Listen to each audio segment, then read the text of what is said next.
Thank you. Anyways, good evening. There's one button I forgot to hit. The old man is taking care of some stuff behind the scenes. I gave him more time. That's my excuse of not having the sound on. But anyways, yes. If Brandon would fix the exhaust right the first time, then he wouldn't have to keep laying on the ground and fix it. And why is he laying on the ground? I don't know why he's laying on the ground whenever he has a lift. So those are questions I can't answer. That's what my dad deals with on a daily with him. Stuff like that. But anyways, I hope everyone had a good Thanksgiving. Hope everyone's doing well. And tonight we're going to talk about some ignition timing on how to set the distributor and why you need to set the distributor, just advance and retard, and where to set your timing and why. So we'll go over all that, and just, you know, the usual bench racing night. So yeah. So, oh, I think he's coming now. So, but I'd like to show everyone a new product that we're going to be selling, and it's a little something for, you know, every DCI enthusiast and every car enthusiast should have on their Christmas tree. I'm sure the wife will love it, but it's a DCI Raymer 5 ornament. So, did we get muted again? nope. No, good. Hey everybody, sorry I'm late to the party. I got a lot going on, and I'm having technical difficulties. So anyway, yeah, like my son was telling you guys, what we're going to do is we're going to talk about ignition timing tonight. And a lot of guys, you know, when we get the engines done for them, we tell them that you have to use an adjustable timing light to set your ignition timing, and they don't really know what an adjustable timing light is. And so the reason we do that is because whenever we set these distributors up for our engines, because they have big cams and different compression ratios and, you know, all the different things that we do to modify these engines, we have to change the advance curve on the distributor. And when we do, the mechanical advance is coming in right at idle. So you can't do it old school anymore. You can't look in the service manual and say, oh, it's set at 8 degrees, and you set your timing at 8 degrees and it's done. It doesn't work that way. What we have to do now is we have it set up so that you have to use an adjustable timing light. You make sure you have your marks marked on your balancer and on your timing cover.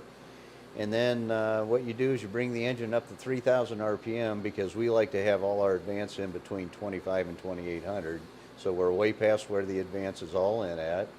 And then you set your adjustable timing light to what your total timing is going to be. So if it's going to be 30 degrees, you set your timing light to 30, and you line up your marks on your timing cover with the mark on the balancer, and that's how you set your timing.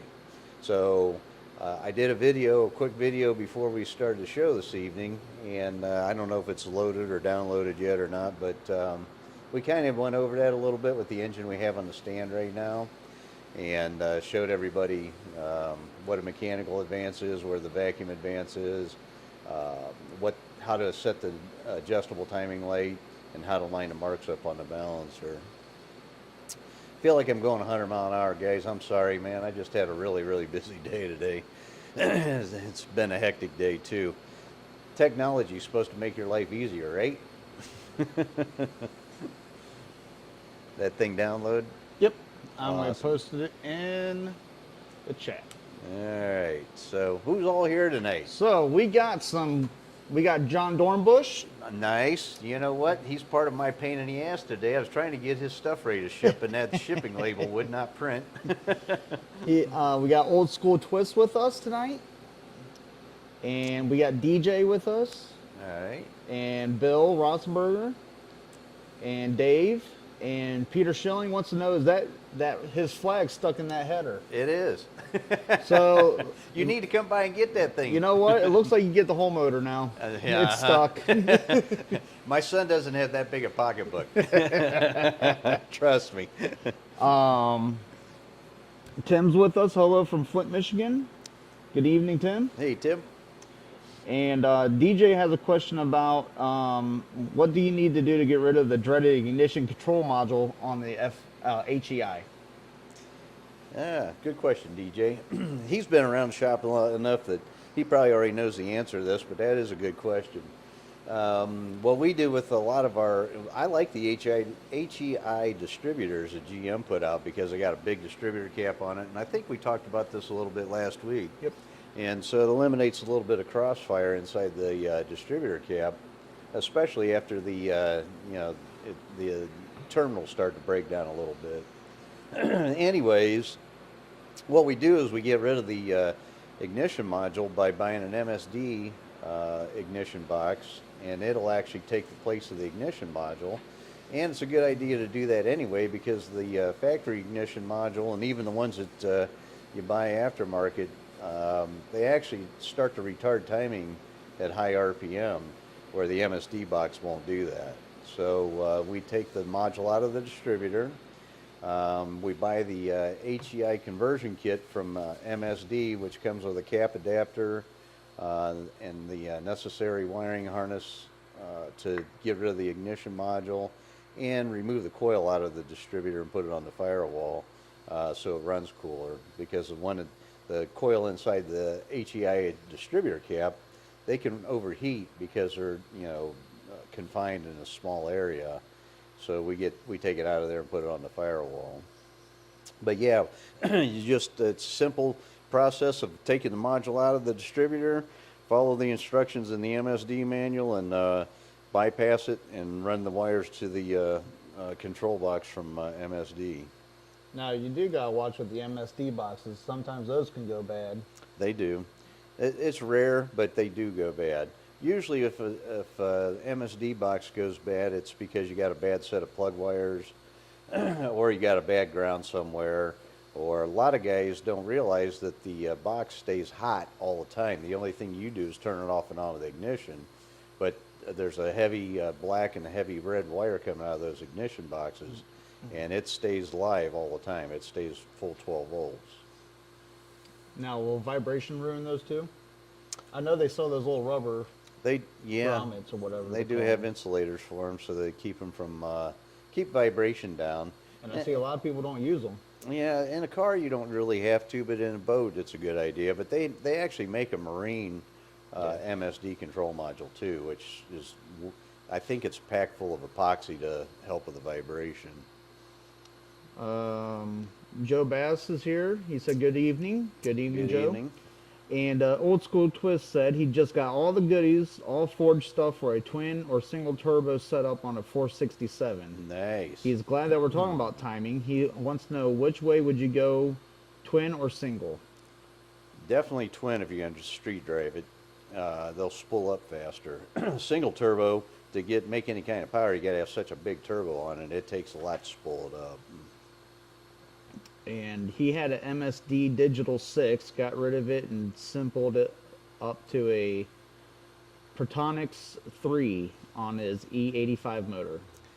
Yeah, you know what? The Protonics, I haven't had real good luck with those, so we quit using them. I used to use that all the time, but we had some fail on us, so I don't know if it was just something the manufacturer was going through at that time, or I don't know what the deal was, but when something like that happens, especially for us because we're dealing with customers, not our own private stuff, I have to use stuff that I know is going to work. Is that an Excel brand? No, Petronics is own they're company. their own. Yeah. Because I know Excel, they can be hit or miss sometimes. Yeah, Excel has been around a long, long time, but Yeah. I don't know if they might make a conversion kit. I don't know. We use Fast a lot. We use MSD. Those are the companies that we've had good luck with, so we stay with them. Bill said that he had an MSD go bad from a bad coil, new MSD coil. So that, yeah, that'll do it too. Yeah, you know what? We've had some MSD coils fail as well, and I and it was just been recently. So I don't know if it's because the manufacturing is getting cheaper or. I bet you whenever we had those problems with China, they probably had to go somewhere else to get stuff made. Yeah, I don't know. Because I'm that's what. hope they used to be made in Mexico, and Oh, okay. I'm hoping they're still made there because it actually coming out of Mexico is a good product. Yeah. But yeah, it might, all these big companies they're after that bottom line. How much money can we make? And instead of thinking of their consumer, and it's ruining our industry. They're all going to China because they can make more money, and but the problem is you get what you pay for. Yep. The brain says, "Hey guys, Hello. so with a MSD box and an HEI distributor, that'd be because that has a coil on top, which you can get an MSD coil for those, right? Yeah, well, yeah, you get Blaster 2 or Blaster 3 or an HEM, and you can mount it on the firewall.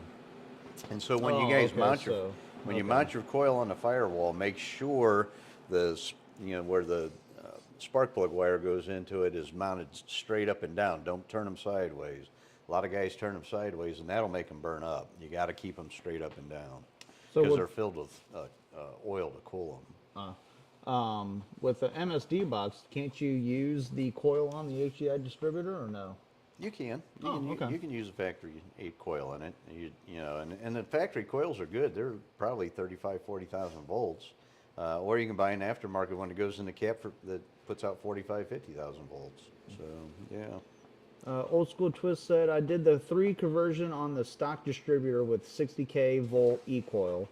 Blaster 2 wouldn't fire the E85 for me, so loaded the exhaust, and when it did, fire yeah, not good. sounded like a big cannon going off. Make a video of that. That'd be cool. We'll put it on our channel. Yeah. He's been enjoying all of your how-to videos. Well, thank you, sir. Yeah, you said you were going to share a project with us tonight. And that sounds like a pretty cool project. So you're going to build a twin turbo, or are you going to do a single turbo? You going to do a supercharger? What are you thinking? But, yeah, I mean, that's the thing. Like, if you have the twin turbos set up just right, that's a lethal combination. It's hard to beat twin turbos. On the street, you don't need real big turbos, because you're not going to be able to harness all the horsepower anyway. So you can put like a couple of 66 millimeter turbos on, and those things will spool almost instantly if you do twins. Yeah. If he runs a single, what do you think he should run? Like an 80, 88? Yeah, maybe not that big. Probably a 76 You think? somewhere. Yeah. For a single? Yeah. Because that's not much bigger than twin. No, the twins are a better way to go. I mean, you'll make a absolutely. little bit more power, and they'll spool faster. But yeah, if you get too big on a single, it's not fun to drive. Because I know turbos have came a long way just within the last 10 years. They have. They've got electric turbos now. I haven't got to check those out yet, but I want to see what those are all about. Yeah, they sold them at Home Depot, right on the shelf. All right. Weed whacker motor. No, electric.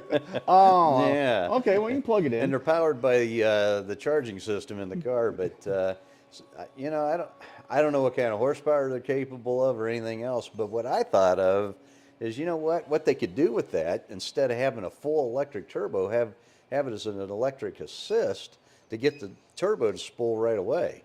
Use it for like a capacitor on an electric motor and jump start that turbo, get it going right away, and then the exhaust kicks in and takes over. That would be cool. Yeah. I don't know why they don't do that. Well, don't they make a smaller exhaust turbine for the heat side and a little bit larger on the to help with spooling? Yeah, yep. They do ratio it different. And you can get different the exhaust side or the hot side ratios too. The Brain says, thanks for the email response for his 63 Grand Prix. Oh, hey, you're welcome. Thank you for inquiring. Yeah, he has a question. He got the Slim Jim trans in the thing, looking to get rid of it and replace it with a more reliable unit that will bolt up. Yeah, please do. Put a Turbo 400 in that car or 4L80E, but the thing of it is, that block you can't bolt the starter to, and the starter right now bolts to the bell housing on transmission. So you're going to have to get an adapter plate anyway to put that transmission on the back of the engine. And when you do, there's a company called, I think it's Madcap or Milk. I have to look that up for you and I'll let you know. Anyhow, there's a company out there that makes an adapter that the starter actually bolts to the adapter instead of the bell housing on the transmission. But you're going to need that, or you're going to have to go to a later model block, 64 and newer, where the starter will actually bolt on the block. Put in there, if you're looking that up, it's probably under Pontiac transmission adapter. I can't remember the name of the company. We've only done it a couple of times. It works good though. And you have to use a Chrysler Mini starter with it, but it works well. Nope, I don't see it there.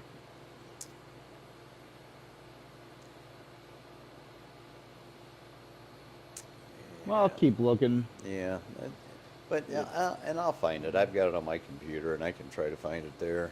But yeah, so I would definitely put a Turbo 400 or 4L80 in it. And if you're going to do an overdrive, don't do a Turbo 200 or 700 R4 with a TV cable. Do the electronic ones and use the control module so you can control the shifts and shift points and how firm they are and everything else. It's way better setup. And the TV cables are a pain in the ass to get set up, and you're going to burn the tranny up if you don't get it right. I got a buddy of mine in Michigan that's dealing with that right now, and I tried to talk him out of it. I don't know if he's watching tonight, but I told him, I said, I've never seen one survive.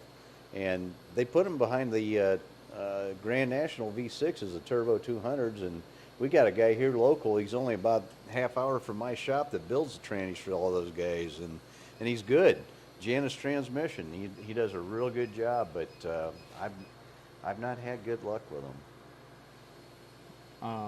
Old School Twist said he's taking compression out of E85 motor and putting in a 79 Trans Am with a T56 and a new motor going to run my Wenzler Ram with a fab top for fuel injection like a cool. LS Ram. Nice. Thinking two 64 millimeter turbos. Yep. Perfect. That's what I would do. Yep. That thing will be a blast on the street. Oh yeah. Fuel injected. Yeah. The other engine you're going to pull out, I wouldn't reduce the compression on that thing. You know what? You can run water meth injection, and you can run up to 13-to-1 compression with that on pump gas, 93 octane. Look into that. Check it out. We might even do a podcast on that one week, because I'm going to do that with my race car. I don't want to buy race gas. I want to buy pump gas for it. The Brain says, "Alrighty, cool. Thanks, guys." No problem.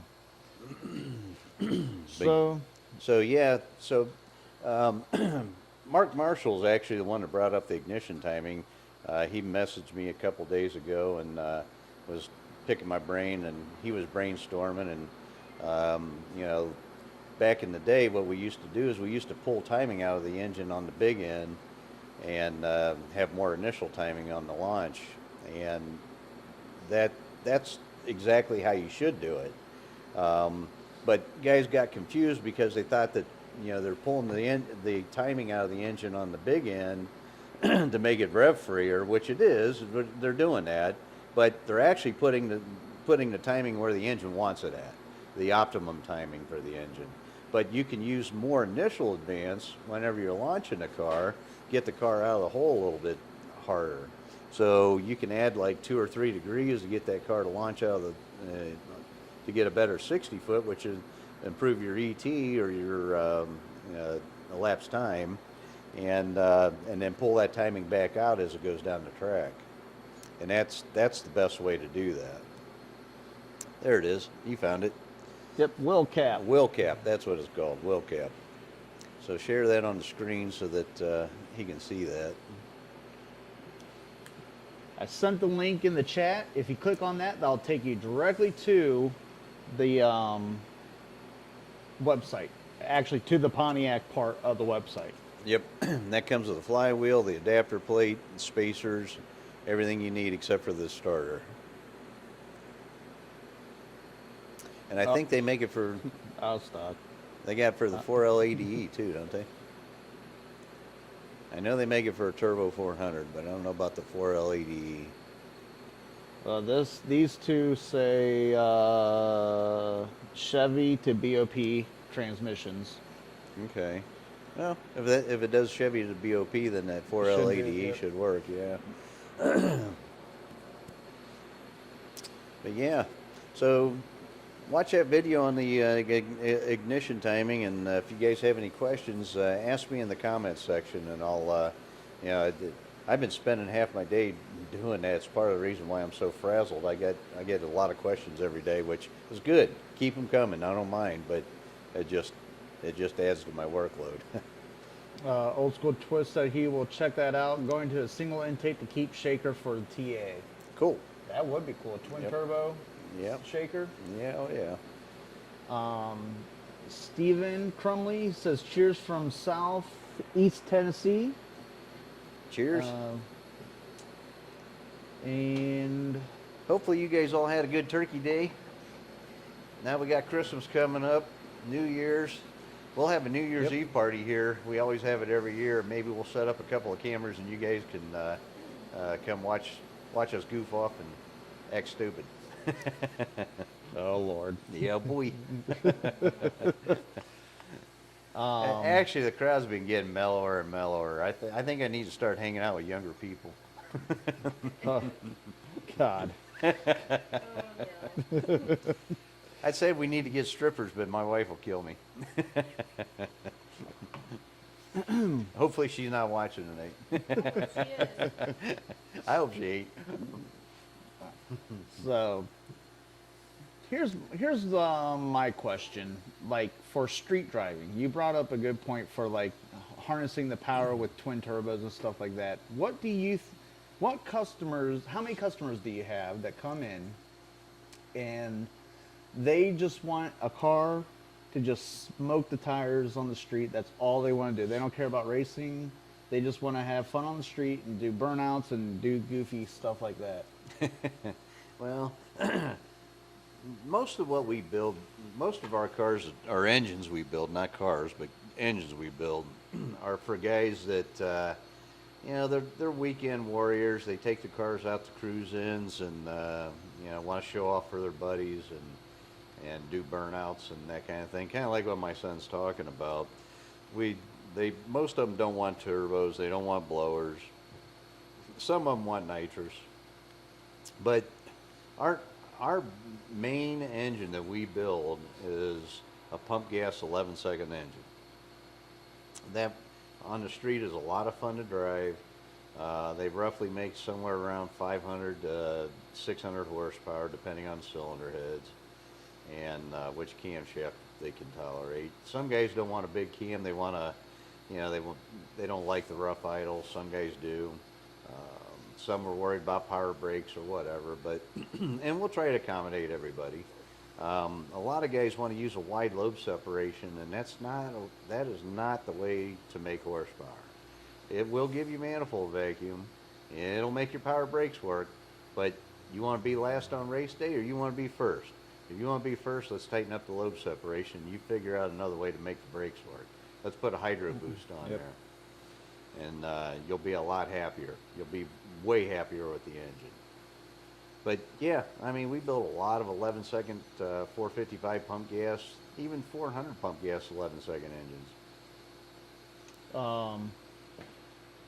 You're just now, like with this motor, since you created these heads with the Rammer 5 head, you're just now starting to get some people that are wanting you to build like some serious power. We are starting to get guys that are wanting to build serious street horsepower. And it's not hard to do with this cylinder head. I mean, you guys probably watched the videos on YouTube that I shared of my wife's car and John House's car. Those are pretty much the only two that we've gotten to do any videos on. We've done a couple other cars, but I didn't do any videos with them. Yeah, But you got a couple of cars with that head on. Joe Bass has one. He's on here tonight with us. yeah, but I mean, I haven't done any videos. Well, now. yeah, you haven't done any videos, but there's a couple. You know what? We will get Joe Bass to do a video. He's got a badass street car, Yeah. and he drag races it with the Ram Air 5 heads, and so that hopefully we can get him to do some videos. But we got guys now that are wanting to to make 12 to 1500 horsepower on the street. I don't know how they're going to hook it up because Brandon's car's nuts. I mean, that thing's only probably making around 800 horsepower, and with DOT sticky tires on it, in high gear, 70, 80 mile an hour, you stuff it, it lights the tires. I mean, it won't hook up. So, All right, we got Jeff Downey from the Texas Panhandle, his first time on. hey, welcome, Jeff. And Old School Twist at 11 seconds on the street is cooking pretty good. Yes, it is. Yeah, it is. Yep. And the brain says perfect. He will probably go with the 400 to try to keep it as mechanical as he can. With the computer control units can get tricky and more complicated. You're Appreciate right. your advice. They do. And he said, not too many of you guys around. Kids don't want to learn it today. I'm trying. My nephew's 16 and he's learning. Problem is getting him to stay here. He wants to go to his girlfriend's all the time. Yeah. I mean, that is a balance. Horsepower cars. I know. And- you went through and that. girls. I couldn't get my son in the shop, and the reason was girls. Yep. Thanks a lot, honey. And Bill says, who needs brakes when you have a big cam? Exactly. Amen. Put a parachute on that thing and hang on. Brakes are an afterthought anyway. Yeah, who needs brakes? Yep. That's why they make trees. Guardrails.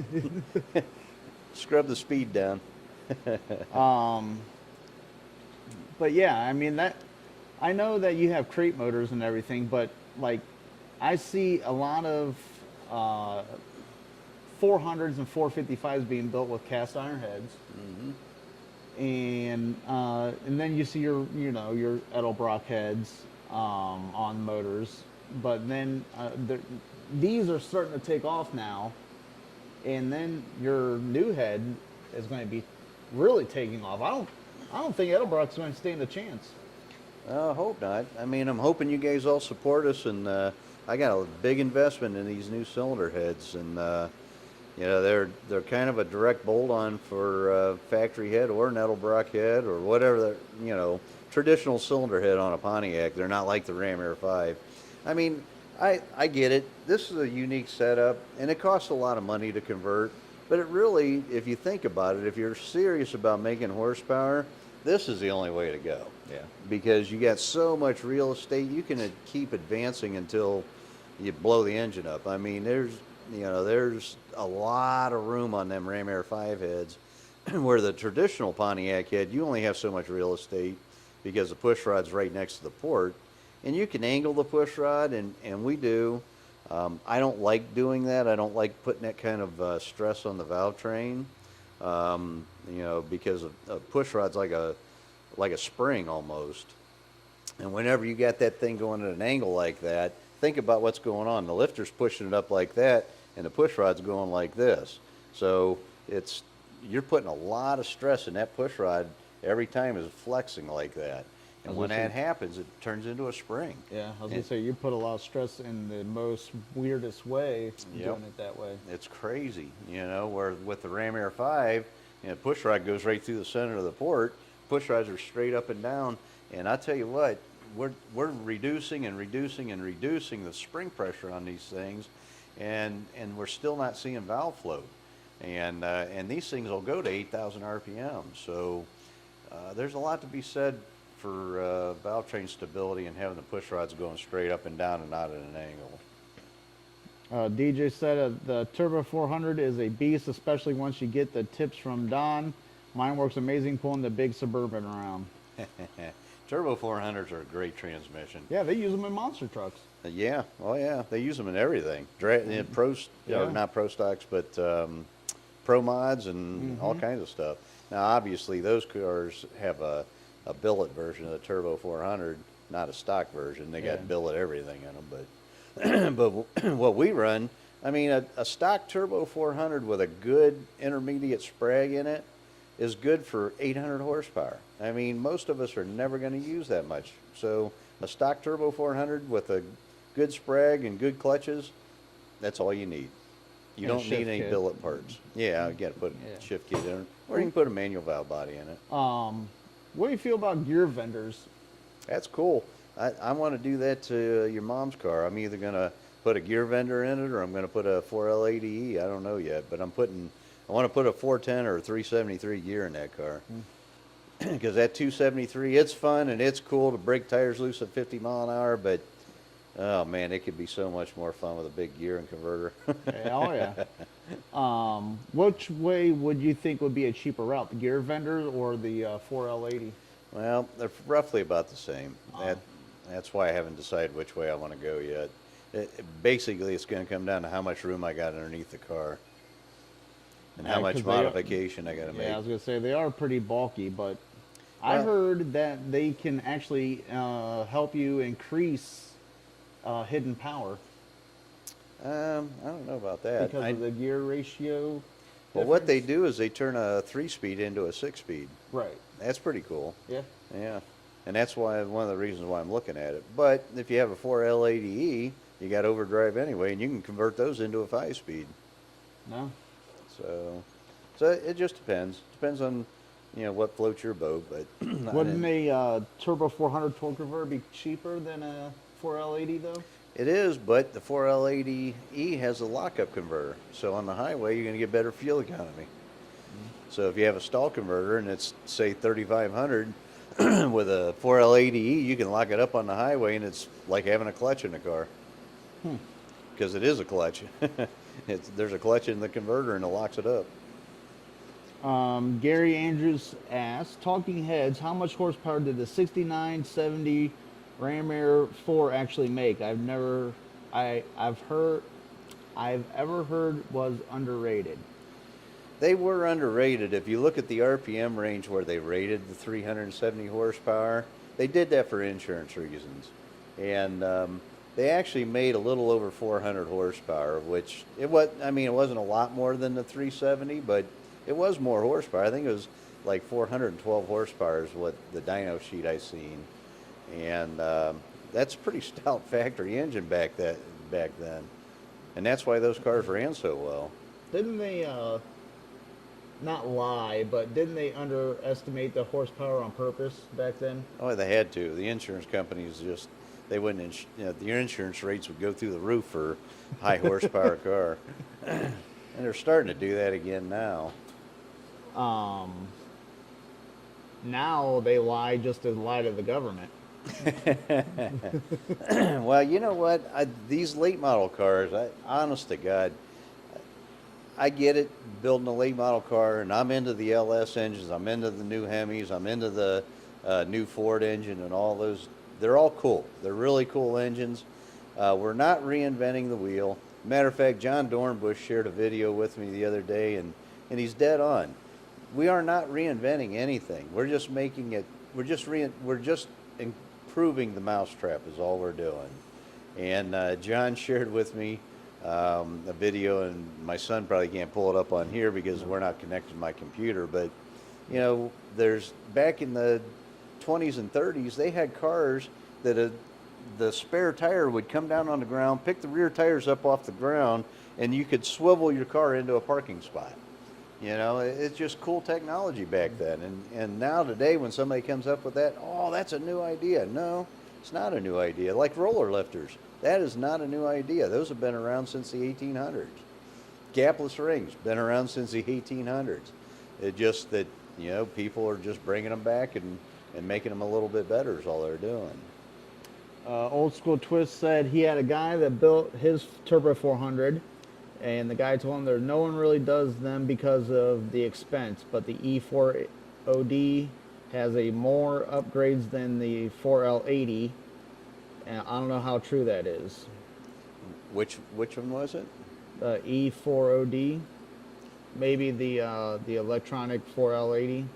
Well, the 4L80E is the electronic, and that's what I'm referring to. I'm not sure. He might be talking about the 5-speed.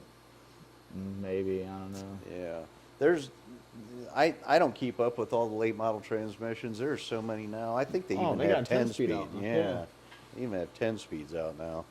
And you know what? Eventually us hot rodders will probably graft those into our cars too, but Well, right now I don't know anything about them. because I got a 2019 Silverado, and that has a 6-speed in it. Yeah. And a lot of guys are taking the newer transmissions because they sell a turbo kit for my truck. Okay. And they're putting the newer transmissions in them because of more gears, and they're thinking that it's going to be faster with accelerating because the Nope. gears are shorter, they Yeah. said. But it Well, ain't what they're gonna- finding is they're blowing up torque converters, and they're blowing the gears right out of the transmission because they can't take the power. Well, that's only part of the problem. You have more parasitic drag, so it's probably going to slow the thing down, not make it faster. I don't think they make it that far. Yeah, they probably haven't they don't make it live to figure that out yet.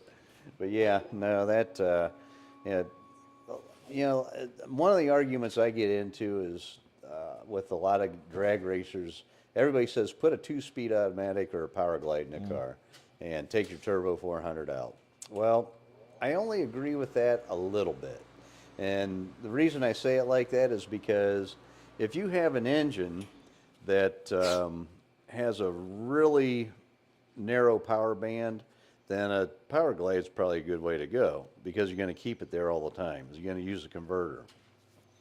If you have an engine that's got a little bit broader power band, I think a 3-speed automatic is actually a little bit better idea because then you can keep the engine in its power band longer, and you don't have to have as much stall converter. So I don't know. You know what? That's an argument that we'll probably all go to our grave with. But I think that there is a place for the 2-speed, but I also think there's a place for the 3-speed too. Didn't a lot of the stock car guys use power glides on the short tracks Some of them did, yeah. because it kept the motor high, and then when they went in the turn, they downshift? Yeah, some of them did run an automatic transmission. So it didn't have a converter in it. Right. It had a lockup in it, but yeah. Stephen Crumley said he's read that the mid-60s 421 HO cars were also underrated by 25 to 40 horse, but not sure if that's actually been proven on a modern dyno. Yeah, I don't know about the 421s. I know that the 421 Super Duty engines were rated at 405 horsepower, and they were higher than that. They probably made closer to 450. And you could see that with them old cars. They didn't have the technology we have today for tires. And, on those hard cookie cutter or pie cutter, whatever they call them tires, the mile an hour was crazy. Them guys were running 120 mile an hour, but their ET was in the 12s. So to run 120 mile an hour in a 3,800 pound car, you got to be making some steam. You got to be making at least 450 to 500 horsepower. Old School Twist said the E40D was the heavy-duty Ford answer to the 4L80. Ah, yeah, you're right. Yep. So, is that in the new power diesel trucks or whatever? I don't know what Dodge has got in their Cummins, behind their diesel Cummins, but that's a pretty stout transmission. I know a lot of guys blew them up, and there's people making aftermarket parts for them now. Yeah. But yeah, that's, the overdrive transmissions are cool because you don't have to run, you can run a lot of rear end gear. That 70 GTO that we put together for John House, we used a Magnum 6-speed in that. And that's cool because it's got double overdrive in it. So I put a 456 gear in his car, and in 6th gear, you can cruise 70 mile an hour just over 2,000 RPM with a 456. And that's cool. Bill says, light car 2-speed, heavy car 3-speed. Mm-hmm. And Old School Twist said the new ones are pretty. I can't read it because there's a thing in the way here. Are pretty much Allison transmissions. Yeah. You know, the Allison transmission, too, is not as tough as everybody thinks it is. I've got a 2004 Kodiak, and it's got the diesel 6-liter in it. 6.6? Yeah. Yeah, 6.6. And it's got an Allison 5-speed in that. And if you crank the horsepower up on that engine over 300 horsepower, it takes the tranny out. So I haven't done it yet. I want to make about 400 horsepower so it pulls better, but I'm afraid to because I don't want to tear my tranny up, and they're not cheap. Maybe a Turbo 400 is in the future. Then. That or maybe a 4L80E because Yeah. those will take, they'll take a ton of horsepower. Old School Twist said that video makes me interested in a 456 for the TA 6-speed. Yeah, definitely. That's the way to go. Oh yeah, banging through the gears. Well, and your gear ratios are better too in the first through fourth too. So it's the best of both worlds with that Magnum 6-speed. And they have a couple different versions. You can get different overdrives. You can get different low gear.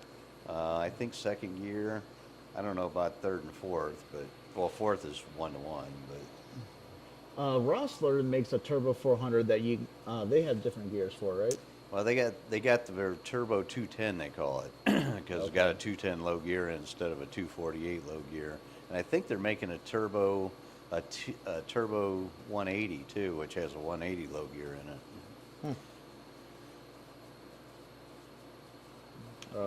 DJ said 1K RDS are not worth buying. If you use a 2500 RDS, Allison, you will be fine. Yeah, the Allisons you can beef them up too. I think that transmission that's in my Kodiak, it can be upgraded to a 6-speed as well too. So I got to look into that. That truck, I bought it to pull our race car trailer, and we never got to go racing. So the shop just demands too much of my time, and we've been growing a lot here the last 5 years. So, but now, you know what, I'm going to hopefully be able to get the race car done. I have not been able to work on my heads for our Ram Air 4 project. I'm sorry, guys. Customers come first. You know, if I don't do my customer work, I don't pay my bills. So I'd love to go play with the race car all the time. And God love you, Bill. Bill's after me all the time. Don, you got to go racing. You're not getting any younger. And he's right. I'm not getting any younger. But you know what? I've got, I don't know. My morals are too good, I guess. I need to say, I need to do something for me. But I just haven't had time to work on my stuff. The Brain said he ordered his 2022 Tacoma TRD off-road 4x4 with a 6-speed manual. Pulled the Pontiac home just fine. People that have the auto said a little bit of lag is with it. Maybe that could be the torque converter just trying to lock up. Yeah, I don't know. Like I said, the late model stuff I don't know that much about. It's all I can do to keep up with the old stuff. Yeah. But yeah, I mean, I think a gears vendor would be a cool thing to do. I know a lot of the pro mod guys use it when they do the hot rod tour and stuff. Yeah, they some of them guys were breaking trannies like crazy. I don't know what they were using, but because of the drag week and the power tour, they got try to knock that rear gear down some. Some of them were just changing the center section out. They'd run a 9-inch in it, and they'd pull the pig out and put another one in and drive it to the next race. That gets old. Yeah. You know what? You're already pulling maintenance on that car because that's a grueling week to begin with, and then to add more to it, nah, I don't think so. Who's that guy that races that Camaro? He does Sick Week now.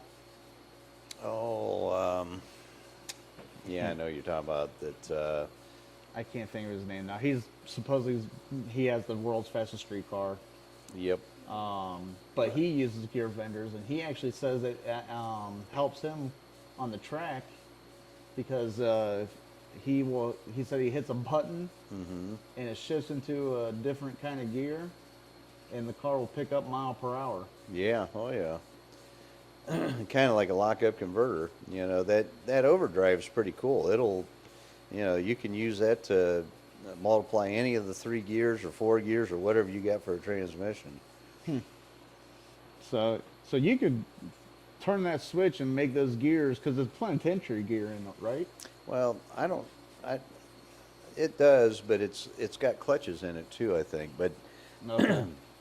but it's got some kind of a control module, and you can program that module so that you can turn a 3-speed into a 6-speed, or you can just use it as an overdrive, or you can manually override it and put a button on it, like I think what you're talking about. What the heck's that guy's name? You're gonna drive me crazy now. I'll look it up, because it's driving me crazy too. Yeah, he won it this year, I think. Yeah. Him and Steve Morse. Yeah, Because Steve does his engines. Yep, Steve does his motors. Yep, I can't think of what that guy's name is. I can see him, I just can't think of his name.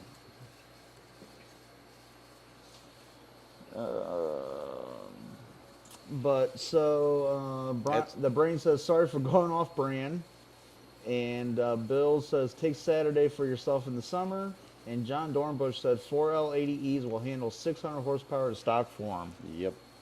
With a little bit of work, they'll take 800 horsepower. Let's see here. He had a picture of his car there, I thought. Oh yeah, the picture of his car's right here. Right. Doesn't have his name on it? No. That's why I was trying to. So yeah, I mean, you know what? I don't know. What do you guys want to talk about next week? Give me a topic so I can prepare for it for next week. Something that you guys Tom are Bailey. interested. Tom Bailey, yeah, that's Steve, the guy. thank you, Steve. Yep. Or Steven. I don't know if you go by Steve or Steven, but Tom Bailey is his name. Yes. Yep, that's the guy. Um, I don't know what he does for a living, but he's got a lot of time to spend at the racetrack. oh yeah, and he's got that Camaro, and he has another car now. I think he has another Camaro, but it's like a '60s Camaro now. Yeah, I think he's got a '69 Camaro too. Yeah. Yep.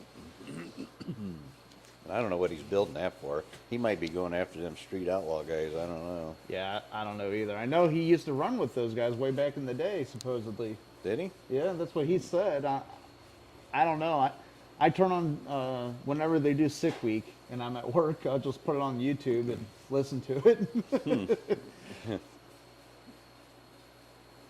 But yeah, what do you guys want to talk about next week? We can keep coming up with stuff, but we'd like to hear what you guys want to know about. I know that you guys like to hear about combos, and I want to get into some more combos. You know, so we can break those down a little bit more for you. That takes so much effort, though, that right now I'm super busy with everything we got going on. I can't even work on my own combo. So to do that on top of everything else I got going on is really hard. I need to get more help, and hopefully my son can get freed up more when we can start doing that. And that was what the whole idea was with the Ram Air 4 cylinder head build that we're doing for the race car is, you know, show you guys the cam that we chose and how we're porting the heads, which I've done a little bit of that. Yep. And the compression ratio we're going to run, and I want to run pump gas in that deal, so we're going to show you how to use the meth injection on it. And supposedly, after a couple of videos I've watched with, I think, is it Snow? Is Yep. that one that does Snow meth? Performance?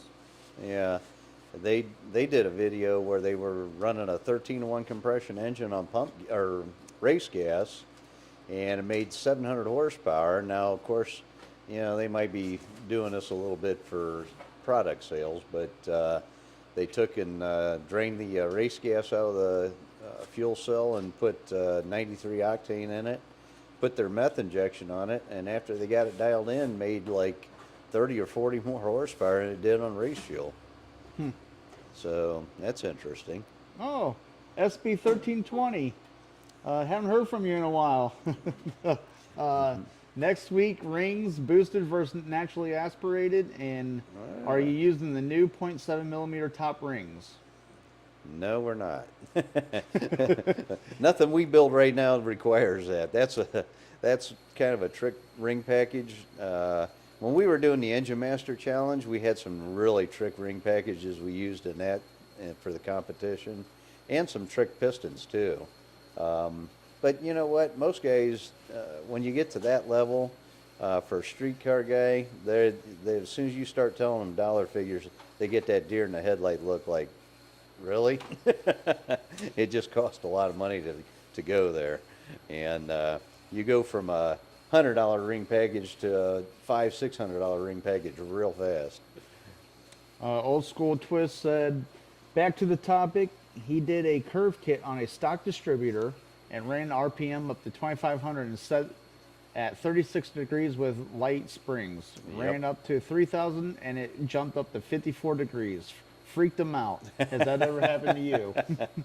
Hey, well, if you don't have the right the slot in the distributor, there's a pin that rides in a little slot down inside that thing and limits the advance. And we always weld that up so that it can only travel so far. And if you don't do that, yeah, it will jump to HEI distributors. They'll give you as much as 60 or 70 degrees total timing. So that's why you got to weld them up. SB 1320 says, sorry, I was working the last 3 Wednesdays. I watched the replays though. Well, thank you. We Yep, appreciate thank it. you. And it sucks you had to work, but you know, you Yep. got to do what you got to do. That's absolutely. I just missed seeing your name on there. That's all.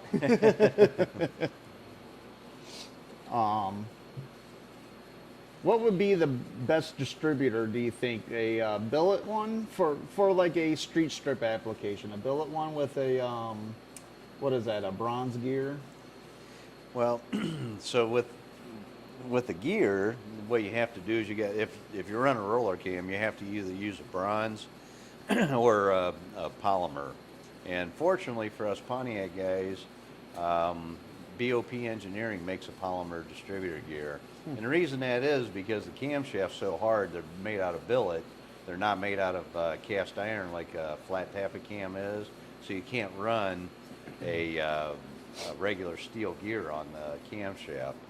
That billet cam will just destroy that steel gear in no time. And I've had engines come in the shop before with steel gear and a billet cam, and it's a knife edge. I'm surprised it didn't fail. But anyways, yeah, whenever you run a billet roller cam or any kind of a billet cam, you got to run a polymer distributor gear or bronze. Problem with bronze, it wears out. It's a sacrificial material because the cam's so hard. And so a bronze gear on the street's crazy. It'll only last maybe 700 to 1,000 miles, and you got to change it. Plus, you're getting all that in your oil. And of course, the filter will pick it up, but you're still going to get debris in there. So thank God that we have a polymer available to us, which is softer material, and it doesn't, it's not sacrificial. It doesn't wear out. And we've had a couple of them break, but I think BOP's got that straightened out. We haven't had one break in a while. And part of that might be because, too, oil pressure is too high. We don't run a lot of oil pressure in our engines like we used to. Back in the day, everybody thought you had to run 80 to 100 PSI, and you don't need to do that. It's about volume. You only need about 10 PSI for every 1,000 RPM. So obviously, even then, I take that back because, you know what, we run 8,000 RPM now on 60 PSI or 65 PSI. You don't need that much oil pressure. It's more about volume. But yeah, so the distributor gears, you gotta match it to the cam. But distributor wise, and whatever will fit, like my factory cast intake or my shelf intake, we call it, for my Ram Air 5, there's no room because the plenum's so big on it. Well, I shouldn't say big, it's extended so far back that you have to use a small diameter distributor. I can't use an HEI behind it. Have to use like an MSD or a factory point style and convert it to electronic ignition. So, whatever fits. Just because the distributor's machine out a billet doesn't make it any better. There's no better, like it doesn't hold up better from the No, cast. it's aluminum. Aluminum's aluminum. Yeah, the only thing nice about a MSD distributor is you got bearings in it. Okay. Instead of bushing. But And most of it's already wired up for whatever you want to do. yeah, it's a plug and play kind of deal. So Old School Twist said he did weld it, and he did, and quickly. And yeah, you only learn that one time. yeah. And thank goodness you didn't learn it under boost. Oh, yeah, right. or with nitrous on. Woo! The nitrous would have been real bad. You know what? Speaking of that, so I think I talked about that in one of our videos or our podcasts, maybe it was last week. I had a customer that, and you get brain farts. Everybody does this. I'm not picking on them. It just happens, But anyhow, he thought he had his timing light set at 30 degrees, and which he might have. I don't remember how this story went. But anyhow, I think he had the timing light set at 30 degrees, and he also set the timing at 30 degrees because he had a degree balancer on the engine. And so he had a total of 60 degrees, and it was a nitrous engine. Ooh. And it did not end well for him. Yeah. As soon as he hit the nitrous button, he said at first it just kind of popped, but then it got real violent and busted the crankshaft in two. So, yeah. Dave Laubert said, future topic, how do you determine the relationship between the cam and the flow characteristics of the cylinder head? Basically, how do you pick cam specs based off flow numbers? Okay. And then Steven said, for future topic, how about whether it's worth the money to buy a direct fuel injection, $3,400 plus, step up over a throttle body universal kit, or is both not worth it, or put the money into parts and carb? Well, all that, yeah. So we'll discuss all that. It's good Yep. topics. Yep. I don't want to talk about it tonight, but we will talk Yeah, about that. absolutely. Yeah, for sure. Yep. Yep. Well, it's 8 o'clock, so, if we don't have, John Dornbush said I rebuilt the RA3 engine for his 70 Judge with 12-to-1 compression, had to run a Shelby Spirico water injection, basically a washer pump reservoir that was activated when the vacuum dropped under throttle. Yep. So, That was old yeah. school, and we had no control over them, but I had one of those too. Yep. But, we're going to actually end on time this time. Yeah, we're supposed to only go till 8 o'clock, but you know Yep. what? If we're having fun, I don't Oh, mind hanging absolutely, around. yep. Yeah, I got up at 4 o'clock this morning. I get up every day at 4 o'clock, so and I go work out, and then I come to the shop. But so 4 o'clock comes awful early for me. Whenever I get out of here at 9 o'clock at night, get home, get something to eat, get a shower, it's almost 11. Yeah, you know what? 5 hours sleep, that sucks. Yep, absolutely. But I don't mind doing it. This is fun. We're doing this for you guys to have fun and hang out and ask questions, and because it's hard.